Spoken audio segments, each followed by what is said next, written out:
नमस्कार दोस्तों, आप सभी के study for UPSC PCS exam में स्वागत है। आज हम लोग डिटेल में इंडिया यूएस ट्रेड डील को समझेंगे। इतना डिटेल में कि आपके मेंस एग्जामिनेशन में या प्रीलिम एग्जाम में अगर कोई सवाल आए तो आपका सवाल गलत ना हो, और अगर मेंस में आए तो आप आसानी से उस पर 4 पेज तक में बीपीएससी मेंस के अकॉर्डिंग लॉन्ग फॉर्मेट में भी सवालों को लिख सकें। डिटेल में देखेंगे हर चीज़ को, फैक्ट्स को भी देखेंगे, एनालिसिस को भी देखेंगे। आप वीडियो को अंत तक देखिएगा, जितने भी लंबा होगा, थोड़ा सा लंबा होगा वीडियो क्योंकि काफ़ी डिटेल में मैंने बनाया है इसे। पृष्ठभूमि को समझेंगे ज़रा कि किस हालात में हुआ है और क्यों ये ज़रूरी है भारत और यूएस का ट्रेड डील। अगर आप सबसे पहला सवाल आपसे पूछा जाए क्यों आवश्यकता है, क्या आवश्यकता है इसकी, क्यों आवश्यक है भारत के लिए और क्यों आवश्यक है यूएसए के लिए यह ट्रेड डील, व्यापार समझौता जो है यह क्यों आवश्यक है। सबसे पहली बात तो भारत और यूएस दोनों के ही द्वारा इस डील के लिए ना तो एफटीए शब्द का यूज किया गया है और ना तो CEPA comprehensive economic partnership agreement शब्द का उपयोग किया गया है। बस एक शब्द बताया जा रहा है, वो है व्यापार समझौता, ट्रेड डील शब्द का उपयोग किया गया है। एफटीए और इत्यादि चीज़ों का उपयोग नहीं किया गया है। सबसे बेसिक अंतर तो यही था जो आपको समझना चाहिए। भारत के लिए इसलिए आवश्यक है क्योंकि यूनाइटेड स्टेट जो है यह दुनिया की सबसे बड़ी इकोनॉमी है। परचेजिंग पावर बहुत ही शानदार है यहाँ के लोगों का, महंगा से महंगा सामान भी आसानी से बिक सकता है और भारत का अभी तक व्यापार जो रहा है वो सरप्लस में रहा है, पॉजिटिव में रहा है।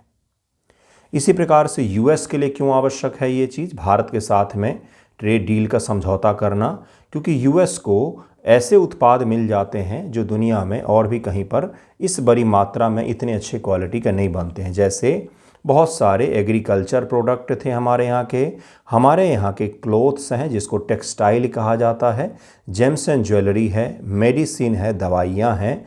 इसके अलावा आईटी जो है, इंफॉर्मेशन टेक्नोलॉजी, इसमें भी हम सेवाओं का निर्यात यूएस को बहुत बड़ी मात्रा में करते हैं। जैसे माइक्रोसॉफ्ट है तो माइक्रोसॉफ्ट का सपोर्ट टीम कई बार बेंगलोर में बैठी होती है। दुनिया भर के जितने भी कॉल आएंगे वो सब बेंगलोर से उनको हैंडल किया जाएगा या दिल्ली नोएडा से हैंडल किया जाएगा। तो ये क्या हो गया, सेवा का एक्सपोर्ट हो गया, ये सर्विस का एक्सपोर्ट हो गया। ये तो मैन्युफैक्चरिंग का, प्राइमरी का और टर्सरी तीनों सेक्टर का हम लोग बड़ी मात्रा में एक्सपोर्ट यूएस को करते हैं, जो यूएस की कंपनियों के लिए, वहाँ के लोगों के लिए बहुत ही आवश्यक चीज़ है और सस्ते दाम पर उपलब्ध भी हो जाता है।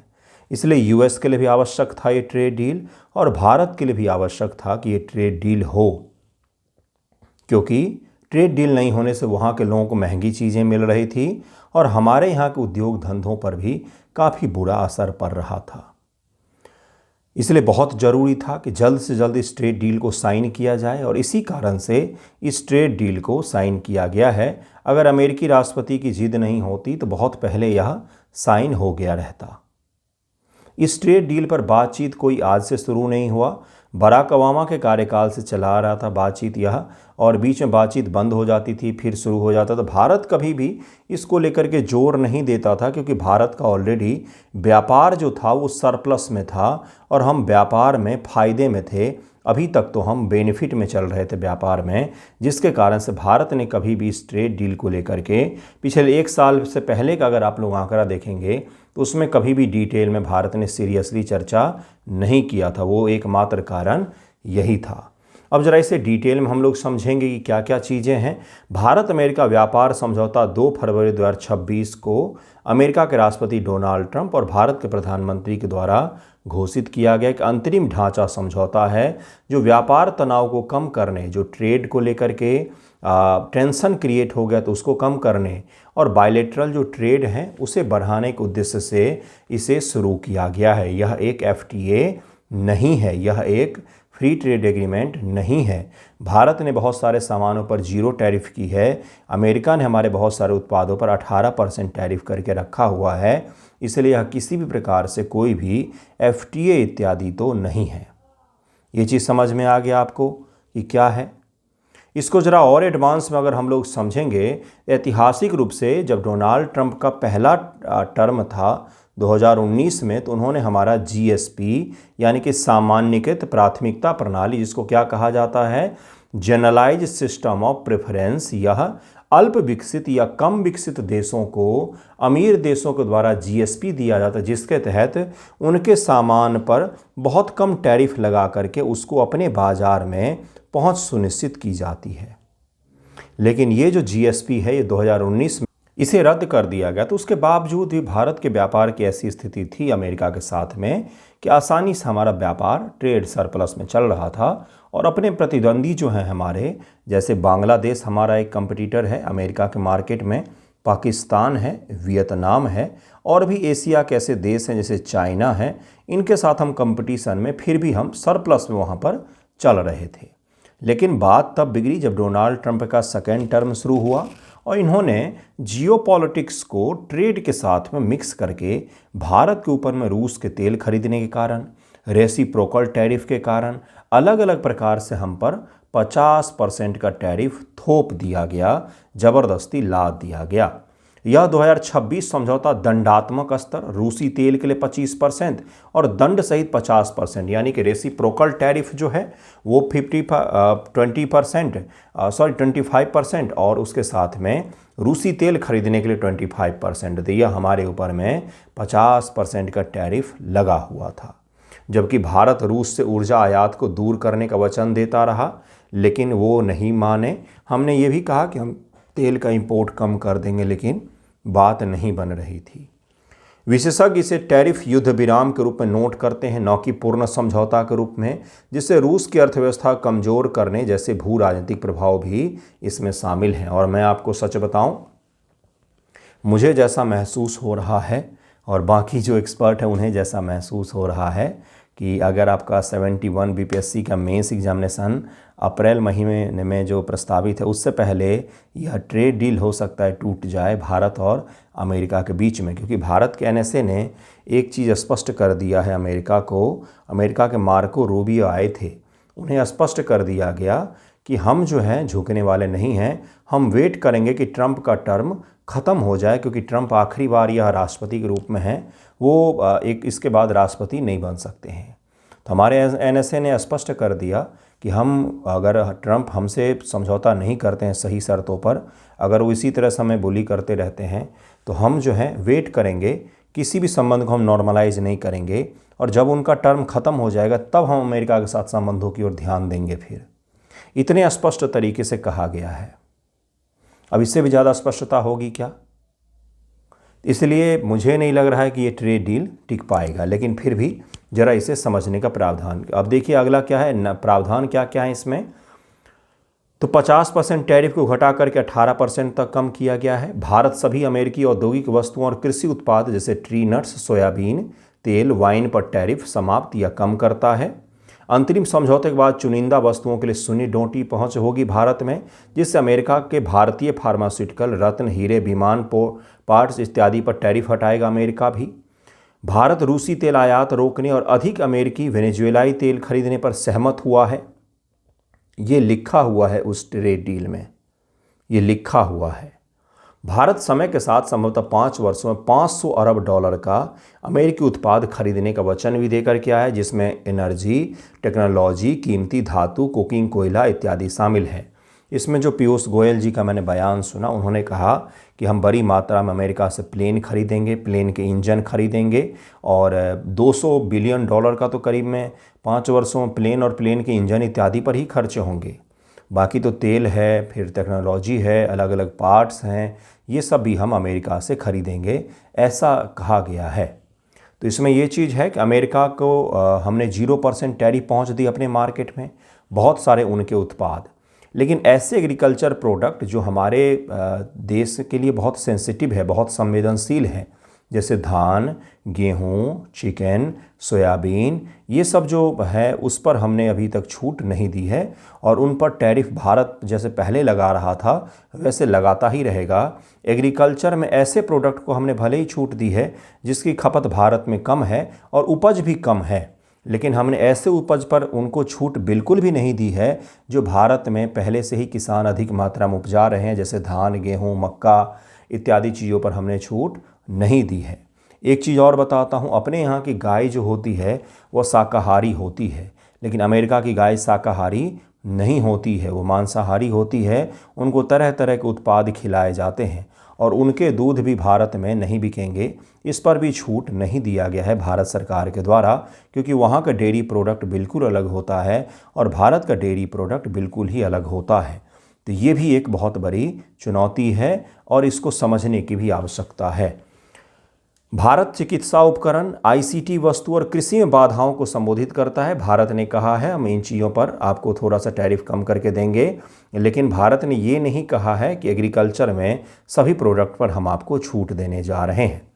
समझौता एक ढांचा के रूप में संरचित है, औपचारिक अंतरिम समझौते की ओर ले जाता है, जिसमें चरणबद्ध कार्यान्वयन शामिल है कि कब से किस किस प्रोडक्ट पर कितना % टैरिफ लगेगा और कब से कितना हटाया जाएगा।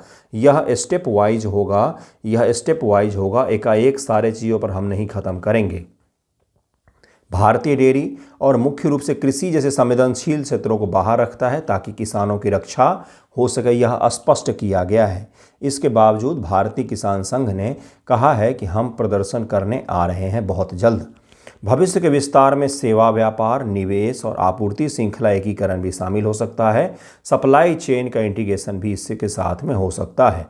प्रारंभिक घोषणा में H1B वीज़ा या WTO विवाद समाधान का उल्लेख नहीं किया गया है। WTO में भारत के ऊपर अमेरिका ने कई सारे केस किए हुए हैं कि भारत अपने यहाँ के किसानों को बड़ी मात्रा में सब्सिडी प्रदान करता है, लेकिन भारत और अमेरिका के इस व्यापार समझौते में इस प्रकार के केसों की चर्चा नहीं की गई है। भारत के लिए अब क्या क्या फ़ायदा हो सकता है? सबसे पहला फ़ायदा क्या हो सकता है? कम टैरिफ पहुंच, निर्यात बढ़ेगा इससे हमारा। पाकिस्तान, बांग्लादेश की तुलना में हमारे सामान जो महंगे बिक रहे थे, पाकिस्तान का 19% टैरिफ है, हमारा 18% है। इनके तुलना में जो हमारे सामान महंगे बिक रहे थे वो क्या होंगे, अब तुलनात्मक रूप से सस्ते बिकेंगे और क्वालिटी तो इनसे बेहतर पहले ही थी हमारी। तो इससे क्या होगा, हमारा जो बाज़ार अमेरिका में बना हुआ था उसमें विस्तार और भी ज़्यादा हो सकता है। निर्यात जैसे वस्त्र, लेदर, आभूषण, फार्मास्यूटिकल्स, ये सब के सब जो हैं वह ज़्यादा बिकेंगे। 10 से 30 अरब डॉलर तक की वार्षिक वृद्धि होगी और भारत में इससे यह रोजगार सब क्रिएट करने में मदद करेगा कहीं ना कहीं। MSME किसानों और निर्यातकों के लिए $30 ट्रिलियन अमेरिकी बाजार इससे ओपन होगा। श्रम गहन क्षेत्रों के लिए जैसे टेक्सटाइल का सेक्टर, लेदर का सेक्टर, जैसे आभूषण का सेक्टर, ये सब के सब श्रम गहन है, बहुत सारे लेबर इसमें काम करते हैं, बहुत सारे लोगों को रोजगार मिलता है। वैश्विक मूल्य श्रृंखलाओं में एकीकरण होगा। द्विपक्षीय व्यापार को $500 अरब तक ले जा सकता है, जो GDP को भी कहीं न कहीं बढ़ाने का प्रयास करेगा। इतने सारे चीज़ों में हमें बेनिफिट मिल सकता है। थोड़ा सा और आगे बढ़ेंगे तो अमेरिका के साथ जब भी व्यापार समझौता साइन होता है तो एक सही इंडिकेशन ये भी जाता है कि भारत का अमेरिका के साथ व्यापार समझौता, इसलिए भारत में निवेश भी डायरेक्टली और इनडायरेक्टली ज़्यादा आते हैं। ठीक है, अब है कि भारत के लिए चुनौती या संभावित नुकसान क्या क्या हो सकता है। असममित टैरिफ, जिसका क्या तात्पर्य होता है? इसका तात्पर्य होता है, देखिए यहाँ पर लिखा हुआ एसिमेट्रिकल टैरिफ, यानी कि उन्होंने तो हम पर 18% टैरिफ बना करके रखा हुआ भी, लेकिन भारत ने बहुत सारे उनके सामानों को ड्यूटी फ्री पहुंच दी है, जिसके कारण से भारतीय बाजार में अमेरिकी सामान के भर जाने की पूरी संभावनाएं बन रही है। लेकिन भारत के भी बहुत सारे उत्पादों को अमेरिका में शून्य शुल्क पर पहुंच प्रदान की गई है, जिससे भारत के भी उत्पाद वहां पर बिक सकते हैं। लेकिन अमेरिका के लोगों के लिए जो वहाँ की सरकार ने क्वालिटी स्टैंडर्ड बनाया हुआ है, तो शून्य पहुँच के बावजूद हमारे सामान उस क्वालिटी स्टैंडर्ड के हिसाब के होंगे या नहीं होंगे, ये चुनौती हमारे लिए अभी भी विद्यमान है। वहाँ के बाज़ार के क्वालिटी स्टैंडर्ड बहुत अलग होते हैं। उच्च खरीद प्रतिबद्धता, यानी कि $500 अरब आपको खरीद करनी ही पड़ेगी अगले 5 वर्षों में। क्या पता हमें प्लेन यूरोप से एयरबस कंपनी सस्ते में दे दे, क्या पता हमें रूस से प्लेन सस्ते में मिल जाए, क्या पता हमें $500 अरब का अमेरिका सामान नहीं खरीदना हो। तो ये एक प्रतिबद्धता जो लाद दी गई, ये तो इसी प्रकार से है कि कनपट्टी पर बंदूक रख करके साइन करवाया गया कि $500 बिलियन खरीदोगे तभी हम ये चीज़ आपको देने जा रहे हैं। ये तो जैसे फ्लिपकार्ट अमेजॉन से आप कोई प्रोडक्ट मंगाते होंगे तो उसमें नहीं आता है कि 5,000 के खरीद कर लो तभी आपको फ्री डिलीवरी मिलेगा, 1,000 की खरीद करो तभी फ्री डिलीवरी मिलेगा। ये शर्त वही है $500 बिलियन का। क्लियर हो गया होगा। उच्च ऊर्जा लागत, अब रूस हमारे नज़दीक में है, वहाँ के कच्चे तेल के लिए अपना रिफाइनरी पहले से तैयार है, उसमें आसानी से रिफाइन किया जा सकता है। वेनेजुएला का तेल रिफाइन करना बहुत मुश्किल होता है, मोटा तेल होता है कीचड़ जैसा, वो उसके लिए हमारी रिफाइनरी तैयार नहीं है। अब इस ट्रेड डील में लिखा हुआ है कि भारत वेनेजुएला से तेल खरीदेगा, यानी अमेरिका से तेल खरीदेगा, क्योंकि अमेरिका का इनडायरेक्टली कब्जा हो रखा है वेनेजुएला पर। तो ये भी हमारे रिफाइनरी के लिए सही नहीं होगा, कॉस्ट बढ़ जाएगा लॉजिस्टिक का भी, क्योंकि वेनेजुएला यहाँ से बहुत दूर है, और दूसरा उसको रिफ़ाइन करने में भी समय ज़्यादा लगेगा, ऊर्जा की खपत ज़्यादा होगी, और उसके रिफाइनरी भी हमारे यहाँ पर अभी भी मौजूद बहुत कम ही है, शायद एक जामनगर में होता है, इसके अलावा कोई भी रिफाइनरी में वेनेजुएला का तेल रिफाइन नहीं होता है आसानी से। तो ये भी क्या हो गया, ये भी एक बहुत बड़ी चुनौती होगी हमारे लिए। घरेलू प्रभाव, अमेरिकी कृषि और औद्योगिक वस्तुओं पर कम टैरिफ स्थानीय उत्पादक किसानों को चोट पहुंचा सकते हैं, जिसके कारण से किसानों ने कहा है कि हम जो है आने वाले समय में आपको प्रदर्शन करते हुए दिख सकते हैं, वो सड़कों पर फिर से आने की तैयारी कर रहे हैं। भारत की WTO स्थिति से विचलन, संतुलित पारस्परिकता, बहुपक्षीय विश्वसनीयता, जोखिम, H1 वीज़ा जैसे अनसुलझे मुद्दे, सब्सिडी पर अमेरिकी जांच इत्यादि अभी भी जारी है, जो हमारे लिए एक चुनौती का सबब बना हुआ है। इसके साथ साथ अमेरिका का पाकिस्तान के साथ गठजोड़ भी हमारे लिए काफ़ी बड़ा चैलेंज है। इन सब चैलेंजेस के बीच में हम यह डील साइन करने जा रहे हैं। यह अच्छी तरह कार्यान्वित नहीं तो व्यापार और संतुलन किसान के विपक्ष से राजनीतिक प्रतिक्रिया हो सकती है, जिससे लंबे समय में ऊर्जा लागत भी बढ़ सकता है, महंगाई बढ़ सकती है, मुद्रास्फीति बढ़ सकती है, और हमारे घरेलू मार्केट में हमारे ही किसानों के उत्पाद जो हैं वह पिछड़ सकते हैं। तो ये क्या हो गया, चैलेंज हो गया। टैरिफ किन किन वस्तुओं पर क्या क्या लगाया गया है, तो टेक्सटाइल पर 18% किया गया है, कम किया। फार्मास्यूटिकल पर 18% से 0% तक किया गया है। जेम्स एंड ज्वेलरी पर 18% से कम करने की बात भी कही जा रही है। एयरक्राफ्ट्स पर भी 18% है, और ट्री नट्स, सोयाबीन इत्यादि पर भी कम किए जाने की बात की गई है। तो ये क्या हो गया, हमारे और अमेरिका के बीच में ट्रेड डील क्या है, क्या क्या चुनौतियां हैं, क्या क्या प्रावधान हैं, किन किन मुद्दों पर कितना कितना कम किया गया है, ये सब कुछ क्लियर कट आपको मिल गया होगा।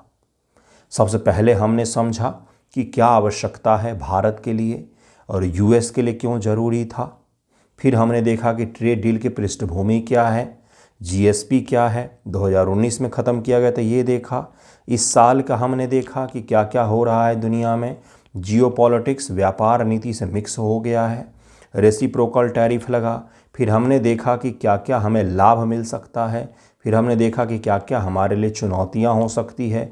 अब ज़रा हम लोग इसके हमने दर भी देख लिए, अब ज़रा व्यापार समझौते के महत्व को समझ लेते हैं।